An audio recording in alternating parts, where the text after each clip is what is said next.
Assalamualaikum warahmatullahi wabarakatuh. Jumpa lagi di channel Miss BP, channel terkece, terkeren, terheboh sekeluarga aja ya guys. Di video kali ini Miss BP mau berbagi info yang Miss BP dapat dari Kementerian Kesehatan, yaitu pedoman pemberdayaan masyarakat dalam pencegahan COVID-19 di RT, RW, dan desa. Di pedoman ini cukup lengkap ya guys, so stay tune terus ya.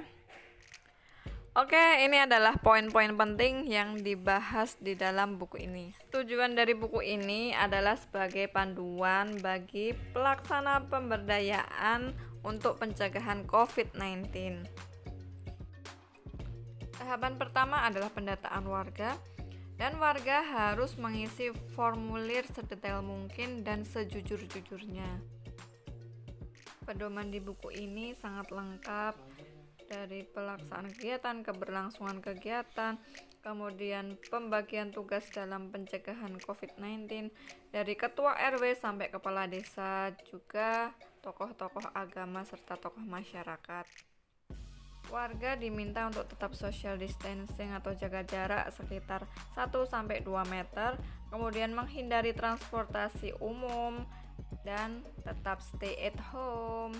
Jika memang harus keluar rumah, wajib pakai masker, biasakan cuci tangan pakai sabun, menerapkan etika batuk, menghindari kumpul-kumpul, hindari bepergian keluar kota atau keluar negeri, dan kalau kamu sakit, nggak usah tengok orang tua atau orang yang sudah lanjut usia. Dan segera melapor ketika kamu merasa sakit ke RT setempat atau ke kepala desa setempat. Dan sebagai warga negara yang baik, sebagai masyarakat yang baik, kita harus saling mengingatkan dan berusaha membantu pemerintah setempat untuk mencegah COVID-19 ini. Kemudian kita harus memperhatikan tetangga-tetangga kita, jangan sampai ada kejadian lagi orang meninggal dunia karena kelaparan. Ayo kita saling bantu, saling tolong menolong, yang punya uang lebih kita berikan pada orang yang memang sangat membutuhkan. Jika ada kegiatan posyandu di desa, maka harus memperhatikan aturan-aturan yang sudah diberikan oleh pemerintah. Di sini juga dijelaskan tentang gejala klinis serta cara penularan COVID-19. Gejala klinis tersebut meliputi demam dengan suhu di atas 38 derajat Celcius, kemudian batuk pilek, letih, lesu, sakit tenggorokan, juga disertai gangguan sesak nafas. Jika ada yang mengalami seperti itu, segera saja periksakan ke puskesmas terdekat. Proses penularan virus ini adalah melalui cairan yang berasal dari mulut kita, baik itu berbicara ataupun bersin, batuk. Kemudian kontak secara langsung dan juga ke benda-benda yang sudah terinfeksi virus.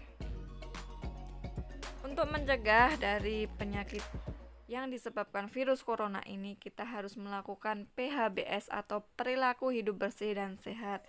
Di antaranya, selalu mencuci tangan dengan sabun, kemudian selalu pakai masker jika keluar rumah, dan social distancing dan lain-lain. Bisa dibaca di buku panduan ini. Dan yang terpenting, mungkin yang sering dilupakan sama teman-teman adalah membersihkan handphone. Handphone yang digunakan setiap hari secara tidak langsung akan menyebabkan penularan virus corona jika tidak dijaga kebersihannya. Cara membersihkannya juga cukup simpel. Dengan alkohol kalian bisa membersihkan HP. Next, siapa aja sih yang rentan terkena penyakit COVID-19 ini? Ya, yang pertama adalah lansia, kemudian ibu hamil, ibu menyusui, dan baduta. Kemudian usia produktif dengan penyakit atau resiko penyerta seperti diabetes, darah tinggi, jantung, dan lain-lain. Pastikan anak-anak selalu stay di rumah dan diajari cara untuk mencuci tangan yang baik dan benar. Ini adalah panduan isolasi mandiri atau karantina rumah jika ada warga yang terkena COVID-19. Menjelaskan juga perbedaan OTG, ODP, dan PDP. Dan yang berbahaya banget itu adalah orang yang tanpa gejala, tanpa ada pilek, batuk, dan lain-lain, kemudian dia bertemu dengan orang lain yang mungkin daya tahan tubuhnya lemah, maka kemungkinan besar dia akan sangat tertular virus corona. Untuk mendapatkan ebook ini kalian bisa WA ke nomor aku, nanti ku cantumin di deskripsi, atau langsung download aja di alamat tersebut. So, bagi kalian yang masih di perantauan sebaiknya nggak usah mudik dulu ya guys, karena kasihan keluarga lah ya kalau misalnya secara tidak sadar kalian ternyata membawa virus corona ini. Nah, itu dia sebagian besar isi dari buku panduan yang dikeluarkan oleh Kemenkes Indonesia. Semoga bermanfaat dan stay at home, sehat selalu, dan dilancarkan rezekinya. Amin ya robbal alamin. See you next video. Miss BP undur diri ya guys. Wassalamualaikum warahmatullahi wabarakatuh.